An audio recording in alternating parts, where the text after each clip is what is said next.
இங்க நித்யாங்கிற குட்டி பொண்ணு தூங்கிட்டு இருக்கா. அவளோட அம்மாவோ ஸ்கூலுக்கு லேட் ஆயிருச்சுன்னு அவளை எழுப்புறாங்க. அவங்க வேகமா இவளை கிளப்பி ஸ்கூலுக்கு ரெடி பண்றாங்க.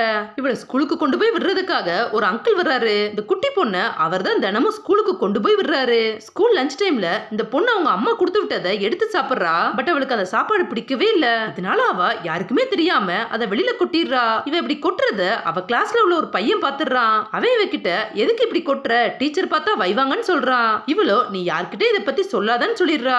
இவங்க இப்படி பேசிட்டு இருக்கத அவளோட கிளாஸ் டீச்சர் பாத்துறாங்க. அவங்க இவளை கூப்பிட்டு இத பத்தி விசாரிக்கிறாங்க.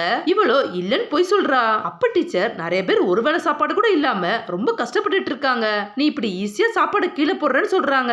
பாப்பாவோ இனி இப்படி கொட்ட மாட்டேன்னு சொல்லிட்டு சாரி கேக்குறா. இவ ஸ்கூல் முடிஞ்சதும் அந்த அங்கிள் கூட தான் வீட்டுக்கு வர்றா. அவ ரோட்ல நடந்து வரும்போது ஒரு குட்டி பொண்ணு காசு கொடுங்கன்னு இவங்க கிட்ட கேக்குறா.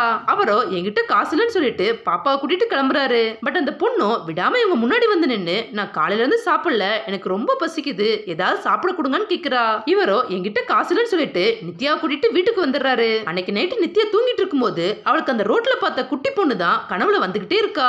அடுத்த நாள் நித்யா ஸ்கூலுக்கு கிளம்புறதுக்கு முன்னாடி அம்மா கிட்ட இன்னைக்கு லஞ்ச் என்னன்னு கேக்குறா. அம்மாவோ பிரெட் செஞ்சு வச்சிருக்கேன்னு சொல்றாங்க. உடனே பாப்பா எனக்கு எக்ஸ்ட்ரா 2 பிரெட் வைங்கன்னு சொல்றா. அம்மாவும் சரின்னு அவ கேட்ட மாதிரியே அவளுக்கு வச்சு கொடுக்குறாங்க.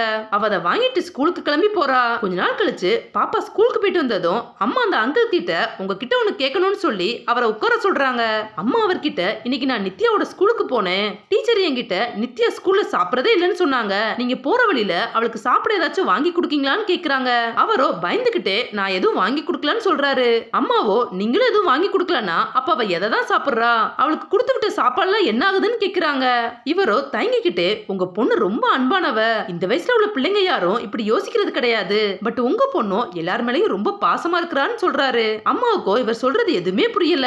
அப்ப அவரு உங்க பொண்ணு இதை யார்கிட்டயும் சொல்லக்கூடாதுன்னு என்கிட்ட பிராமிஸ் வாங்கியிருந்தா, பட் நீங்க கேக்குறதால உங்ககிட்ட சொல்றேன்னு என்ன நடந்துச்சுன்னு சொல்றாரு. இந்த குட்டி பாப்பா தினமும் அம்மா கிட்ட எக்ஸ்ட்ரா சாப்பாடு வாங்கிட்டு ஸ்கூல் முடிஞ்சதும் அந்த குட்டி பொண்ணு இருக்கிற இடத்துக்கு அந்த அங்கிளை கூட்டிட்டு போயிருக்கா.